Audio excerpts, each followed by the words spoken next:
ವಚನಗಳು. ಇಲ್ಲಿ ನಿಮಗೆ ಇಬ್ಬರು ವಚನಗಾರರ ಒಂದು ವಚನಗಳನ್ನು ಕೊಟ್ಟಿದ್ದಾರೆ. ಒಂದು ಬಸವಣ್ಣನವರ ವಚನಗಳು, ಮತ್ತೊಂದು ಉರಿಲಿಂಗ ಪೆದ್ದಿಯವರ ವಚನಗಳು. ಮೊದಲಿಗೆ ಬಸವಣ್ಣನವರ ವಚನಗಳನ್ನು ನೋಡೋದಾದರೆ, ಭಕ್ತಿ ಭಂಡಾರಿ ಎಂದೇ ಪ್ರಸಿದ್ಧರಾದ ಬಸವಣ್ಣನವರ ಅಂಕಿತ ನಾಮ ಕೂಡಲ ಸಂಗಮ ದೇವ.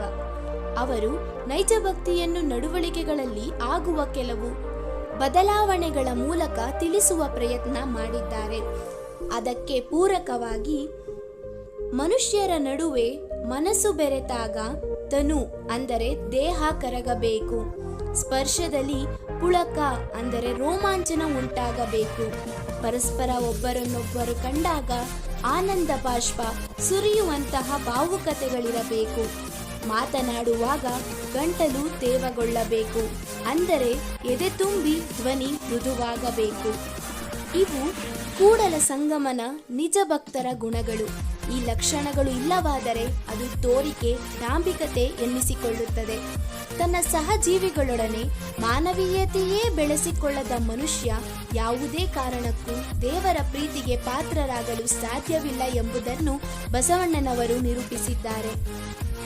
ಶಿವಪದವನ್ನರಿಯದವನ ಭಕ್ತಿ ನಿರರ್ಥಕವೆಂಬುದನ್ನು ಬಸವಣ್ಣನವರು ಹಲವಾರು ಉದಾಹರಣೆಗಳ ಮೂಲಕ ವಿವರಿಸಿದ್ದಾರೆ. ಸಾಕಷ್ಟು ಹಣ, ಐಶ್ವರ್ಯವಿದ್ದರೂ ಅದನ್ನು ಅನುಭವಿಸಲು ಆರೋಗ್ಯ, ಆಯಸ್ಸು ಮುಖ್ಯವಾಗಿರಬೇಕು. ಅವುಗಳು ಇಲ್ಲದಿದ್ದರೆ ಎಲ್ಲವೂ ನಿರರ್ಥಕ. ಹಾಗೆಯೇ ಏಡಿಯ ಕೈಯಲ್ಲಿ ಚಂದ್ರಾಯುಧ ಕೊಟ್ಟರೆ ಅದನ್ನು ಆತ ಉಪಯೋಗಿಸಲು ಅಸಮರ್ಥನಾದ ಕಾರಣ ಅದು ವ್ಯರ್ಥವಾಗುತ್ತದೆ. ಕಣ್ಣು ಕಾಣದ ಕುರುಡನ ಕೈಯಲ್ಲಿ ಕನ್ನಡಿಯನ್ನು ಕೊಟ್ಟರೆ ತನ್ನನ್ನು ತಾನು ನೋಡಿಕೊಳ್ಳಲಾಗದೆ ಅದರಿಂದ ಅವನಿಗೆ ಏನೂ ಪ್ರಯೋಜನವಿರುವುದಿಲ್ಲ. ಅದೇ ರೀತಿ ಬೆಲೆ ಬಾಳುವ ರತ್ನವನ್ನು ಮಂಗನ ಕೈಗೆ ಕೊಟ್ಟರೆ ಆ ರತ್ನದ ಬೆಲೆ ಮಂಗನಿಗೇನೂ ಗೊತ್ತು?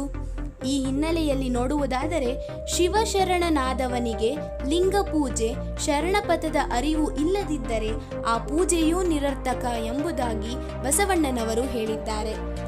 ರಕ್ಷಿಸಬೇಕಾದವರೇ ಭಕ್ಷಕರಾದರೆ ಒದಗುವ ವಿಘಟನೆಯನ್ನು ಬಸವಣ್ಣನವರು ಬಹಳ ಮಾರ್ಮಿಕವಾಗಿ ತಮ್ಮ ವಚನಗಳಲ್ಲಿ ತಿಳಿಸಿದ್ದಾರೆ.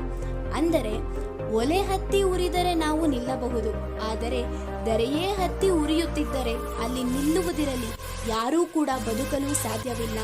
ಹಾಗೆಯೇ ನೀರಿಗೆ ಅಡ್ಡ ಕಟ್ಟಿದ ಏರಿಯೇ ನೀರನ್ನು ಕುಡಿದರೆ, ಬೇಲಿಯೇ ಎದ್ದು ಹೊಲವನ್ನು ಮೇದರೆ, ಮನೆಯ ಗೃಹಿಣಿಯೇ ತನ್ನ ಮನೆಯಲ್ಲಿ ಕಳ್ಳತನವನ್ನು ಮಾಡಿದರೆ, ಅಮೃತವಾಗಿರಬೇಕಿದ್ದ ತಾಯಿಯ ಎದೆ ಹಾಲು ವಿಷವಾದರೆ, ರಕ್ಷಿಸಬೇಕಾದವರೇ ಭಕ್ಷಕರಾದರೆ ಬದುಕುವುದಾದರೂ ಅಥವಾ ಉಳಿಯುವುದಾದರೂ ಹೇಗೆ?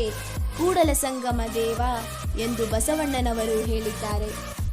ಅಂದರೆ ಒಬ್ಬ ಭಕ್ತ ಅಸಹಾಯಕನಾಗಿ ದೇವರ ಆಶೀರ್ವಾದಕ್ಕೆ ಮೊರೆ ಇಡುವ ಸಂದರ್ಭದಲ್ಲಿ ದೇವರು ಎಲ್ಲವನ್ನೂ ಕಾಪಾಡುತ್ತಾನೆ ಎಂದು ದೇವರ ಬಳಿ ಹೋದರೆ, ದೇವರೇ ಕಾಪಾಡದಿದ್ದರೆ ಯಾರನ್ನು ತಾನೇ ಬೇಡುವುದು ಎಂದು ಅರ್ಥಪೂರ್ಣವಾಗಿ ಇಲ್ಲಿ ವಿವರಿಸಿದ್ದಾರೆ ಬಸವಣ್ಣನವರು. ಇನ್ನು ಉರಿಲಿಂಗ ಪೆದ್ದಿಯ ವಚನಗಳನ್ನು ನೋಡುವುದಾದರೆ, ಇವರ ವಚನಗಳ ಅಂಕಿತ ಉರಿಲಿಂಗ ಪೆದ್ದಿ ಪ್ರಿಯ ವಿಶ್ವೇಶ್ವರ. ಶಿವನ ಅಸ್ತಿತ್ವವು ಈ ಜಗತ್ತಿನಲ್ಲಿ ಎಲ್ಲಾ ಕಡೆಯೂ ಇರುವುದೆಂಬುದನ್ನು ಹಲವಾರು ಉದಾಹರಣೆಗಳ ಮೂಲಕ ತಿಳಿಸಿದ್ದಾರೆ.